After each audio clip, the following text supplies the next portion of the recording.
দুঃখের দিনে আমাদের পাশে এসে দাঁড়িয়েছে এবং আমাদেরকে সমবেদনা জানাচ্ছে। আজকে লাগাতার 7 দিন যাবৎ এই ড্যানিশের শ্রমিকবৃন্দ শ্রম ভবনের সামনে লাগাতার অবস্থান কর্মসূচি পালন করছে, কিন্তু এখন পর্যন্ত আমাদের দেশের সরকার, আমাদের শ্রম প্রতিমন্ত্রী, স্বরাষ্ট্রমন্ত্রী কেউই এর সুষ্ঠু সুরাহা করছে না।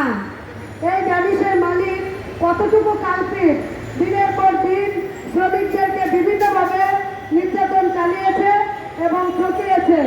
ডাইনি মাতৃত্বকালীন মায়েদের ছুটি এবং ছুটির টাকা, পুরাতন শ্রমিকদের আইডি কার্ড জালিয়াতি করে পরিবর্তন করে নতুন জয়েন্ট দিয়েছে।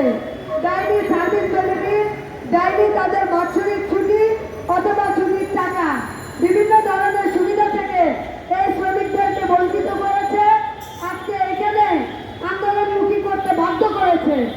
এই শ্রমিক বিনা নোটিশে শ্রমিকদের সাথে কোনো প্রকারের আলোচনা ছাড়াই সে গেটে তালা লাগিয়েছে।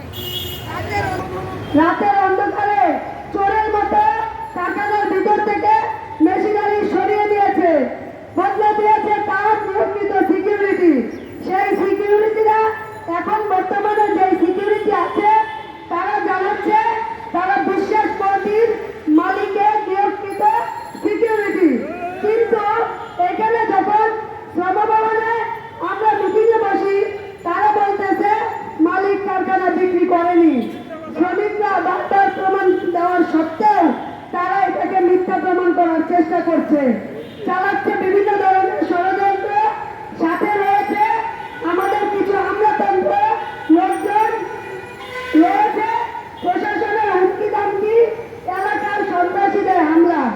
যে মালিক বছরের পর বছর শ্রমিকদেরকে খাটিয়ে তাদের টাকায়, গ্রামে যারা রক্ত যারা টাকায় মালিক হন, একটা ব্যক্তি থেকে গ্রুপ ব্যক্তিতে পরিণত হন, সেই মালিকরা সন্ত্রাসীদের টাকা দিয়ে ভাড়া করতে পারে, কিন্তু শ্রমিকের ন্যায্য পাওনা আদায় করতে পারে না।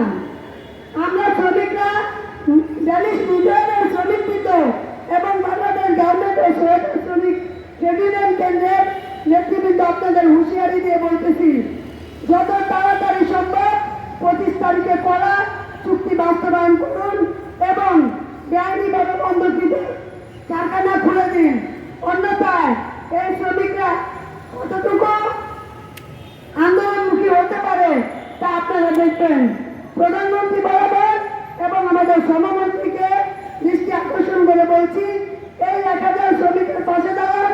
এরা যে দুঃখদার দশায় জীবনযাপন করছে সেটাকে সুরাহা করে মালিককে অচিরে ধরে আনুন এবং এটা সুস্থ সমাধান করুন।